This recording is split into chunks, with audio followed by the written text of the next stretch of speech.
Kehidupan mewah yang selama ini Sung Chon idamkan akhirnya menjadi kenyataan. Dia kini hidup di rumah mewah milik Taeyong.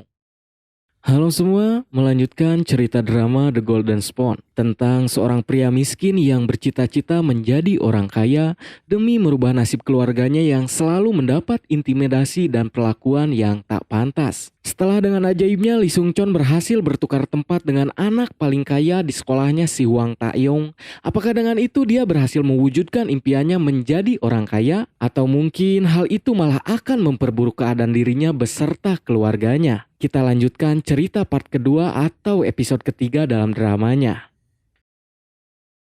Cerita diawali dengan diperlihatkan Lee Sung Chon yang kini membalas perlakuan bulian Park Jang-gun CS dengan cara mengintimidasi mereka menggunakan sebuah senapan. Park Jang-gun yang terlihat ketakutan memohon kepada Lee Sung Chon untuk tak menembakkan senapannya. Akan tetapi Lee Sung Chon yang sudah sangat emosi karena ulah Park Jang-gun CS yang terus melakukan bulian akhirnya menembakkan senapan yang dipegangnya. Scene kemudian berpindah. Dan terlihat Lee Sung Chon yang mengunjungi kantor ketua Hwang alias ayahnya Taeyong yang kini menjadi ayahnya. Saat menunggu ayahnya yang lagi meeting, Sung Chon membayangkan kalau impiannya untuk menjadi orang paling kaya, dia harus bisa berada di posisi ayahnya, yaitu menjadi ketua dari grup Dosin. Maka dengan hal itu, ia akan benar-benar berkuasa. Namun ternyata semua itu tidaklah mudah walaupun kini dia sudah menjadi Taeyong. Sebab saat Sung Chon melihat map yang berisikan surat wasiat yang telah ditulis oleh Ketua Hwang, ternyata Ketua Hwang tidak akan memberikan sepeser waris pun kepada putranya sendiri. Namun tiba-tiba Ketua Hwang datang dan masuk ke dalam ruangannya. Sung Chon dengan cepat menutup map surat wasiat itu dan langsung memberitahukan maksud serta tujuannya datang ke kantor ayahnya. Sung Chon ingin memberitahu jika ia baru saja membuat masalah yang berkaitan dengan keluarga Park Jang-gun. Akan tetapi kali ini ia akan menyelesaikan masalah itu sendiri dan hanya meminta ayahnya untuk mempercayainya. Mendengar itu Ketua Hwang pun mencoba mempercayai apa yang dikatakan Lee Sung Chon putranya. Sebelum pergi dari sana, Sung Chon bertanya apakah ayahnya menyayanginya atau tidak. Mendengar itu Ketua Hwang sedikit terkejut dengan perkataan putranya dan dia pun kemudian berkata tentu saja ia menyayanginya. Sebab semua orang tua pasti menyayangi anaknya. Ketua Hwang menyadari bahwa Lee Sung Chon pasti telah membaca map yang berisi wasiat yang ditulis olehnya hingga mendapat pertanyaan seperti itu. Sung Chon kemudian datang ke rumah sakit tempat Park Jang-gun berada. Ternyata akibat kejadian tadi, Park Jang-gun mengalami luka di bagian tangannya. Namun luka itu bukan terluka oleh tembakan. Sebab saat itu ternyata Sung Chon hanya menembakkan peluru kosong. Dan karena kaget, Park Jang-gun terjatuh yang membuat tangannya terluka. Walaupun begitu, orang tua Park Jang-gun merasa marah dan tak terima dengan tindakan berbahaya yang dilakukan Taeyong alias Sung Chon kepada putra mereka. Dan orang tua Park Jang-gun meminta pertanggungjawabannya. Lee Sung Chon dengan sangat tenang berkata bahwa tindakannya melakukan hal itu sebab Park Jang-gun sendiri yang selalu melakukan hal itu kepada Lee Sung Chon dirinya yang dahulu. Dan ia hanya melakukan tindakan itu supaya Park Jang-gun tidak lagi melakukan tindakan berbahaya seperti itu kepada siapapun, terutama Taeyong atau Lee Sung Chon si anak miskin. Biar kalian gak liar lah. Mendengar itu orang tua Park Jang-gun tak bisa berkata apa-apa. Terlebih lagi ternyata anak mereka sendirilah yang salah. Saat mengantarkan Taeyong pulang, Sung Chon mendengar kabar bahwa keluarganya yang dulu sedang mengalami masalah ketika beberapa rentenir datang untuk menagih uang sewa rumah mereka. Dan bahkan ia melihat ayahnya bersujud memohon kepada para rentenir itu untuk tidak mengusir mereka. 나가서 일해 새끼야. 너 기생충이야? 닦고 봐. 야, 쓰기. 그럴 필요 없어. 못 닦어? 야, 얘 닦는다. 닦는다. 닦고. 야, 됐다. 역시. Saat berada di mobil, Sung Chon terus berpikir bagaimana dia bisa secepatnya memiliki kekuasaan dan tak lagi melihat orang tuanya yang dulu mengalami hal memilukan seperti tadi. Sebab kenyataannya walaupun dia adalah Taeyong anak seorang konglomerat, akan tetapi dia tidak bisa dengan mudah mendapatkan warisannya. Di sisi lain, ayahnya Lee Sung Chon yang dulu kini mulai bekerja. Dan hal itu tak pernah ia lakukan semenjak dahulu dan malah sibuk menghayal menjadi konten kreator webtoon yang sangat populer. Serta ibunya yang terus mencari tempat sewaan murah untuk mengantisipasi jika seandainya keluarga mereka tak bisa membayar sewaan dan diusir oleh para rentenir. Sung Chon dan juga Taeyong ternyata memiliki hari ulang tahun yang sama. Di hari itu, Sung Chon yang kini menjadi Taeyong tidak menyangka bahwa di hari ulang tahunnya dia akan mendapatkan begitu banyak hadiah yang belum pernah ia rasakan sebelumnya. Dan tak lupa pesta mewah yang telah disiapkan oleh ayahnya. Sementara itu, di sisi lain, Juhe yang sedang berjalan ke rumah Taeyong untuk memberikan ucapan selamat ulang tahun, kemudian dicegat oleh si nenek-nenek yang memberikan Lee Sung Chon sendok emas ajaib. Nenek itu kemudian menitipkan sebuah surat yang harus secepatnya Juhe berikan kepada Lee Sung Chon. Kita pun diperlihatkan, walaupun dengan keadaan yang pas-pasan, keluarga Lee Sung Chon sangat menyayangi anaknya walaupun dengan masalah keuangan yang sedang mereka alami. Ibu Lee Sung Chon tetap memberikan amplop yang berisikan sedikit uang kepada anaknya di hari ulang tahunnya. Hingga tak lama datanglah Juhe ke sana, yang mana hal itu baru pertama kali. Membuat ibu beserta kakaknya sedikit terkejut karena dulu Lee Sung Chon tak pernah membawa teman wanitanya ke rumah mereka. Di dalam kamar, Juhe sedikit terkesan dengan beberapa penghargaan akademis yang berhasil Lee Sung Chon menangkan. Hingga karena ada kecoa, adegan membagongkan pun terjadi.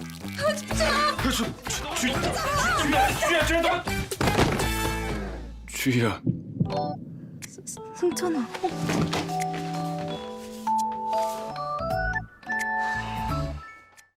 Di sisi lain, Lee Sung Chon yang sedang menikmati pesta ulang tahunnya sedikit gugup sebab dia belum mengetahui semua relasi ayahnya yang datang ke sana. Hingga teman sekelasnya si Oh Hyo Jin merasa sedikit aneh dengan sikap Taeyong sekarang yang dikenalnya. Sebab dia kali ini terlihat tertarik dengan perusahaan dengan cara memberikan kejutan kepada ayahnya. Dan tak hanya itu, Taeyong yang sekarang selalu memanggil nama semua relasi ayahnya tak seperti dahulu. Bahkan yang lebih aneh, Taeyong mengundang teman-teman sekelasnya yang merupakan para pecundang dan mengundang Oh Hyo Jin sendiri yang dulu tak pernah ia lakukan. Lee Sung Chon sambil memberikan minuman kepada Oh Hyo Jin lalu berkata bahwa dirinya mengundang Oh Hyo Jin untuk meminta maaf atas tindakan kasarnya karena menyebut Oh Hyo Jin perempuan murahan. Tentu saja Oh Hyo Jin mendengar itu langsung sedikit salting sebab Oh Hyo Jin sendiri memiliki perasaan kepada Taeyong. Hingga tak lama ternyata Juhe dan juga Lee Sung Chon alias Taeyong datang ke pesta karena si Juhe dipanggil oleh ayahnya. Si ibu tiri lalu menyuruh Lee Sung Chon untuk memainkan piano yang dulu selalu ia mainkan. Tentu saja hal itu tak dapat Sung Chon lakukan sebab Lee Sung Chon sendiri tak bisa bermain piano. Namun tiba-tiba Taeyong memainkan piano itu seperti seseorang yang sangat mahir. Bahkan nada yang dimainkan Taeyong sangatlah mirip dengan apa yang dulu selalu dimainkan oleh Hwang Taeyong, si anak paling kaya. Mendengar itu, si ibu tiri merasa bingung. Kenapa Lee Sung Chon si anak miskin bisa memainkan nada yang sama dengan nada yang dulu selalu Taeyong mainkan? Taeyong kemudian berkata kepada Lee Sung Chon bahwa itu adalah hadiah darinya dan rasa terima kasihnya karena dia telah menolongnya dari gangguan Park Jang-gun CS. Di momen ini Lee Sung Chon menyadari walaupun mereka bertukar tempat, akan tetapi kebiasaan serta bakat mereka di bidang apapun tidak tertukar. Dan tak lama Juhe kemudian memberikan surat dari si nenek tadi. Dan alangkah terkejutnya Lee Sung Chon ketika membaca surat itu yang berisi bahwa pada hari ulang tahun mereka tidak boleh bertemu dengan orang tua asli mereka masing-masing. Sebab hal itu akan membuat pertukaran yang telah terjadi menjadi batal. Dan masing-masing dari mereka akan kembali bertukar tempat ke kehidupan mereka yang dulu. Lee Sung Chon dengan panik lalu mencari keberadaan Taeyong untuk mencegahnya bertemu dengan ayah asli. 깜빡 잊고 너에게 말해주지 못한 규칙이 생일날 원래 자신으로 돌아간단다.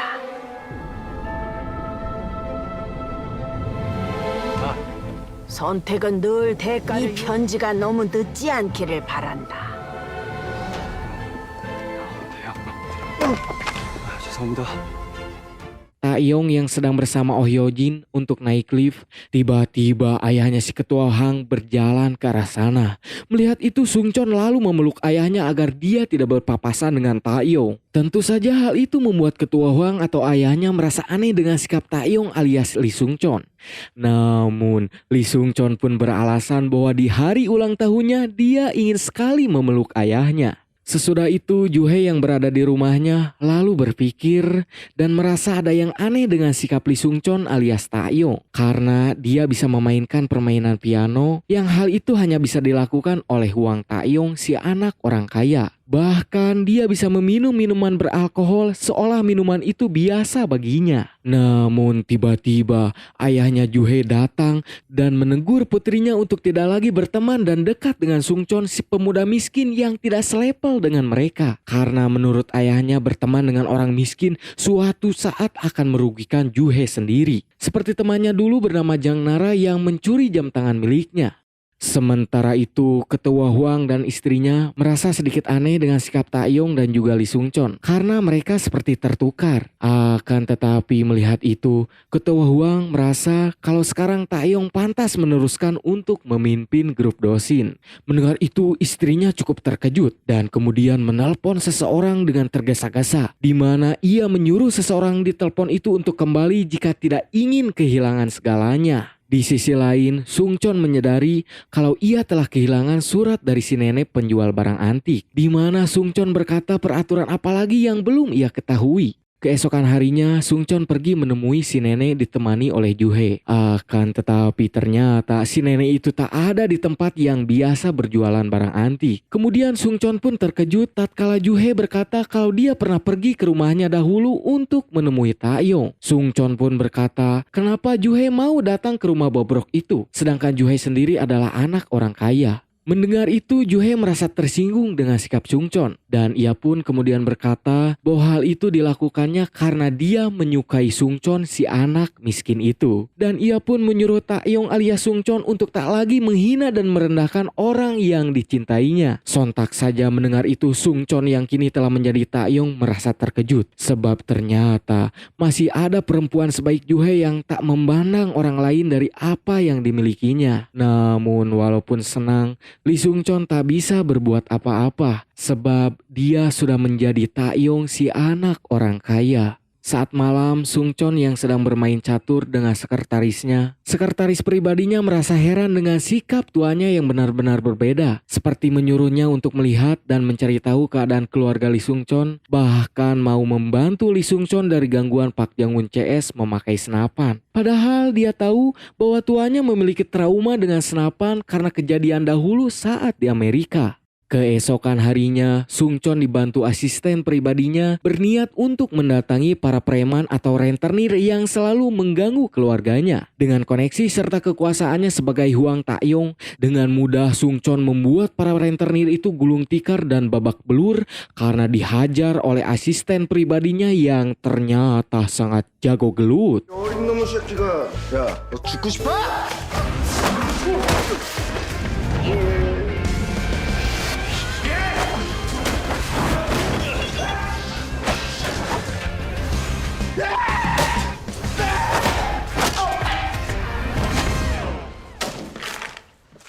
Dan karena itu, para rentenir lalu berbondong-bondong untuk meminta maaf kepada keluarganya Sungchon yang dulu. Dan mereka berjanji tak akan lagi menaikkan harga sewa rumah mereka. Saat di mobil, sang asisten kembali memuji tindakan tuanya karena sudah mau menolong keluarga Lee Sungchon. Tapi Lee Sungchon hanya terpaku dan menanyakan harga apartemen di sana. Yang menurut asistennya harga apartemen di sana sangatlah mahal. Kita pun diperlihatkan seorang gelandangan yang aneh yang terlihat kebingungan dan tiba-tiba mencari si nenek untuk meminta senok emas lagi. Entah apa maksudnya, tapi tentu saja itu masih menjadi misteri.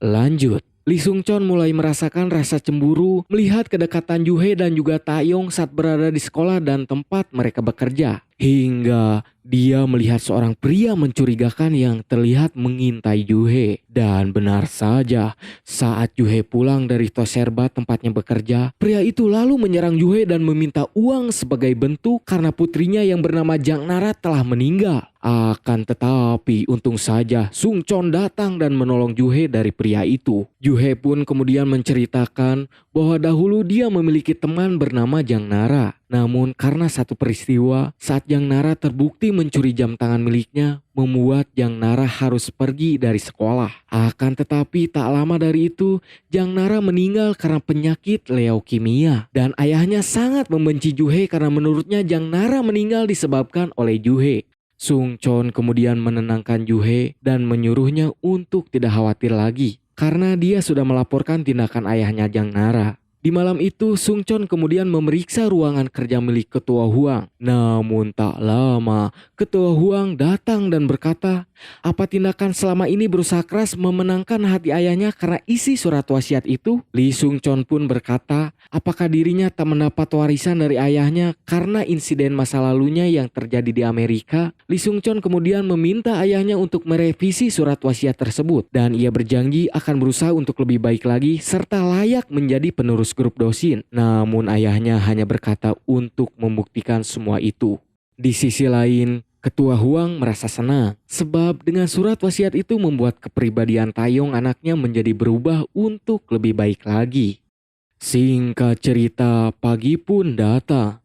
Saat di sekolah, Sungchon kemudian mendapatkan amplop surat dari si nenek yang telah hilang. Dan tak lama, handphonenya pun berbunyi. Dan ia mendapatkan pesan misterius yang berkata bahwa kalau Sungchon bukanlah Taeyong yang asli. Sontak saja itu membuat Sungchon terkejut dan mencari tahu siapa yang mengirim pesan misterius itu. Sungchon mencoba menelpon nomor yang memberi pesan misterius itu. Dan tak lama, handphone milik Juhe kemudian berdering, seolah mengisyaratkan bahwa Juhe lah orang yang memberikan pesan itu. Sungchon kemudian menyimpulkan bahwa orang yang memberinya pesan mengetahui tentang keajaiban senok emas. Dan mungkin orang itu bertukar tempat seperti dirinya. Dan hal itu kemungkinan besar salah satu dari teman sekelasnya yang kemungkinan itu adalah Juhe karena kebaikan hatinya yang tak pernah memandang kaya dan miskin. Saat kelasnya sedang kosong, Sungchon dengan rasa penasarannya kemudian mencoba mengecek handphone milik Juhe. Tapi tak lama Juhe datang lalu menanyakan kenapa Sungchon memeriksa HP miliknya. Sungchon beralasan dia ingin mengetahui siapa yang menelpon Juhe saat pagi. Dengan sedikit kesal, Juhe kemudian memperlihatkan bukti riwayat panggilan teleponnya. Juhe berkata bahwa saat pagi ayahnya lah yang menelponnya. Dan itu membuat Sungchon bingung dengan situasi yang terjadi. Saat di rumah, Sungchon masih terpikirkan dengan orang yang mengirimnya pesan misterius. Dan tak lama, ibu tirinya kemudian datang dan menanyakan kenapa sekarang Taeyong mau menghadiri rapat pemegang saham. Apakah itu untuk menyenangkan hati ayahnya? Sebab menurut ibu tirinya, di usianya yang sekarang Taeyong harus lebih fokus untuk belajar. Sungchon pun mengiyakan perkataan sang bunda tiri dan pergi ke kamarnya. Tapi sebelum itu, dia meminta kepada pelayannya untuk membawakan secangkir kopi.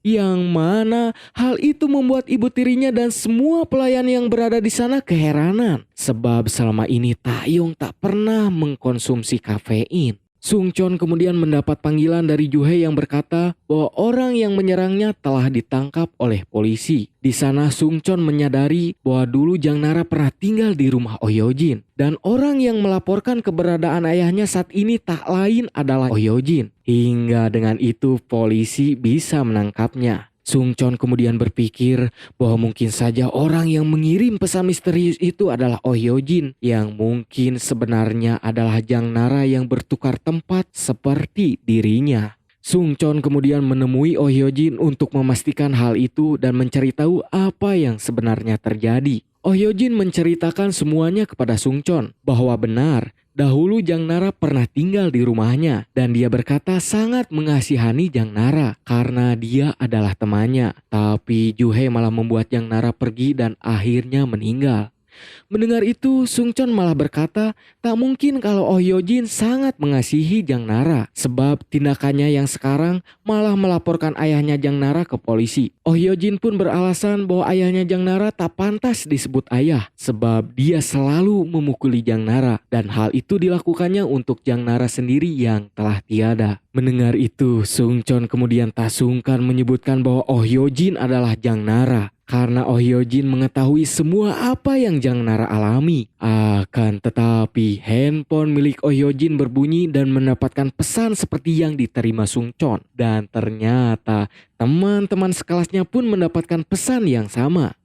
Dan tak lama dari itu, Pak Jang-gun pun berkata kepada semua teman sekelasnya bahwa dialah orang yang menyebarkan pesan itu sebagai bentuk lelucon. Merasa hal itu sudah tak lagi menjadi masalah, Sungchon pun kini sudah tenang.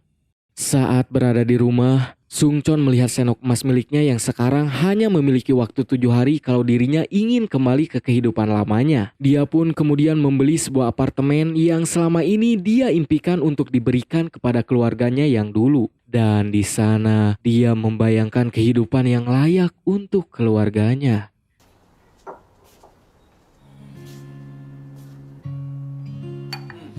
잘 다녀왔어? 수고했어 우리 아들. 나 오늘 데이트 있는데.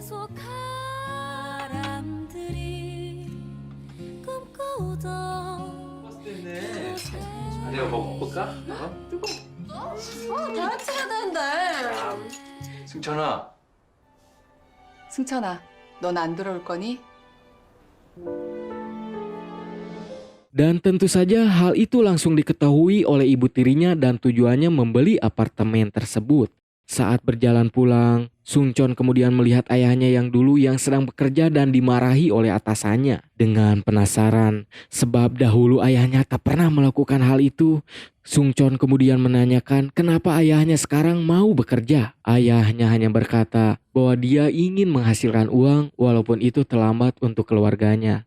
Mendengar itu, Sungchon langsung emosi dan berkata bahwa kenapa dia tidak melakukan hal itu dari dulu. Sebab kalau itu dilakukan, maka keluarganya tak akan separah ini. Saat berjalan pergi dengan rasa kesal, ayahnya kemudian berkata untuk merahasiakan ini dari anaknya yaitu Sungchon alias Taeyong. Di sisi lain ternyata Taeyong pergi ke rumahnya Sungchon untuk mencari sendok emas yang diceritakan Pak Jang-gun. Dan tanpa diberitahu, Taeyong pun langsung tahu di mana letak kamar milik Sungchon. Seolah ingatannya yang dahulu masih ada. Sungchon yang sedang bersama Juhei kemudian mendapat kabar bahwa Taeyong datang ke rumahnya dan dengan cepat ia pun segera menyusul. Saat Taeyong memegang sendok emas di kamar Sungchon, untung saja Sungchon datang dan mengambil kembali sendok emas itu. Dan Sungchon berkata bahwa itu adalah sendok emas miliknya.